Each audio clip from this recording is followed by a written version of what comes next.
Soy Johnny Alexander Villamil García. Un cordial saludo a la doctora Lalia Mendoza Sánchez. El objeto de esta presentación es analizar de qué manera las teorías del aprendizaje favorecen la práctica docente y la formación de los estudiantes. Para ello, revisaremos el concepto de aprendizaje, los tipos que existen, qué son las teorías de aprendizaje y su importancia en el contexto educativo.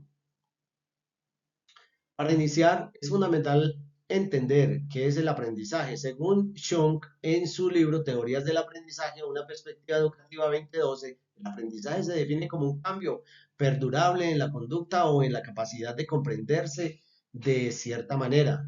Cambio que es resultado de la práctica de otras formas de experiencia. Es importante aclarar que no se considera aprendizaje los cambios que ocurren por maduración biológica o por alteraciones transitorias como la fatiga o el consumo de sustancias. El aprendizaje entonces implica una transformación relevante, estable, que se adquiere a través de la experiencia.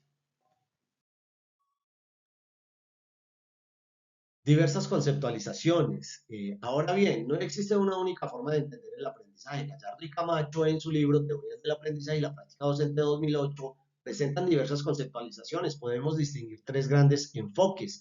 Enfoque conductista concibe el aprendizaje como un cambio observable en la conducta, resultado de la asociación entre estímulos y respuestas. Autores como Pavlov o Skinner representan estas corrientes. El enfoque cognitivo, por su parte, entiende que el aprendizaje como un proceso mental interno de adquisición, procesamiento y almacenamiento de información. Aquí encontramos a Piaget y a Skinner. Finalmente, el enfoque constructivista, presentado por Vygotsky y Ausubel, considera que el aprendizaje es una construcción activa de significados que realiza el estudiante a partir de conocimientos previos. Tipos de aprendizaje.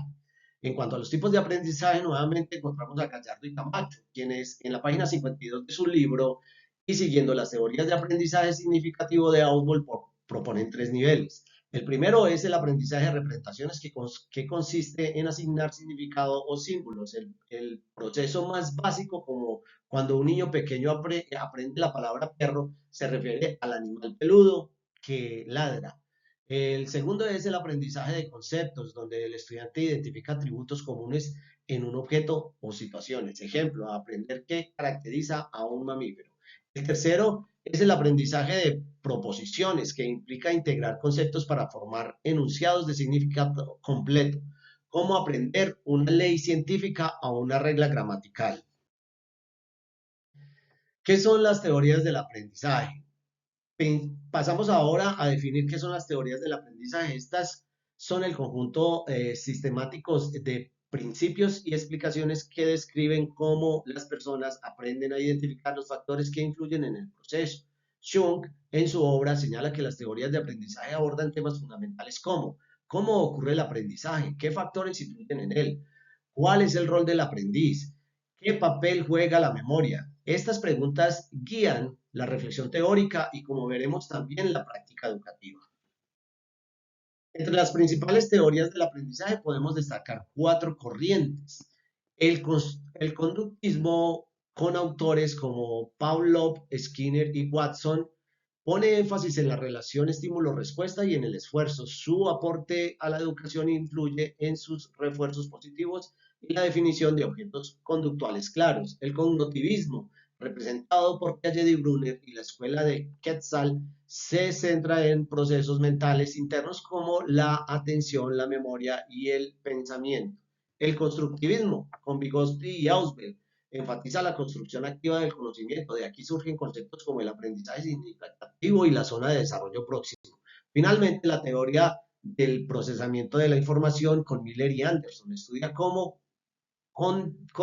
codificamos, almacenamos y recuperamos la información, lo que ha influido en la organización de los contenidos educativos. Importancia de las teorías del aprendizaje.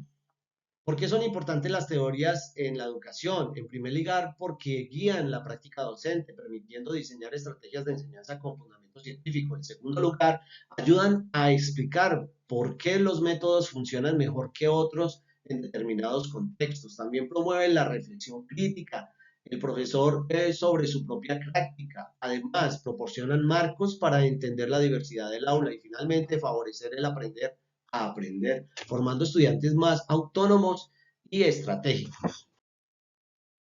Relación entre teoría y práctica. Ahora bien, ¿cómo se traduce esto en acciones concretas en el aula? Desde la perspectiva del enfoque conductista, el docente puede definir objetivos claros y utilizar refuerzos positivos para que los estudiantes adquieran hábitos y habilidades básicas. Desde lo cognitivo, el docente enseña estrategias de aprendizaje y organiza la información de manera significativa, ayudando al estudiante a desarrollar habilidades de pensamiento. Y desde el enfoque constructivista, el docente parte de los conocimientos previos, promueve el aprendizaje por descubrimiento y actúa como un mediador para que el estudiante construya significados duraderos. Es importante señalar entonces que no existe una teoría única y mejor que las demás. Las teorías son complementarias y su aplicación depende del contexto y los objetivos educativos. Conclusiones. Respondemos a la pregunta central: ¿de qué manera las teorías del aprendizaje favorecen la práctica del docente y la formación de los estudiantes? Primero, fundamentan la acción docente proporcionando las bases científicas para tomar decisiones pedagógicas, evitando el activismo sin sustento. Segundo, facilitan la personalización del aprendizaje, pues al comprender cómo comprenden los estudiantes, el docente puede diversificar sus estrategias. Tercero, promueven la autonomía del estudiante, especialmente desde las teorías cognitivas y constructivistas, que fomentan que el alumno regule su propio aprendizaje. Y cuarto, conectan la investigación del aula actuando como puentes en el conocimiento científico y la realidad educativa cotidiana.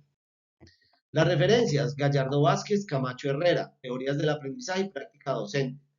Schunk, Teorías del aprendizaje y una perspectiva educativa. Con esto concluyo mi presentación. Muchas gracias por su atención. Si tienen alguna pregunta o comentarios, estaré atento para resolverlas. Muchas gracias.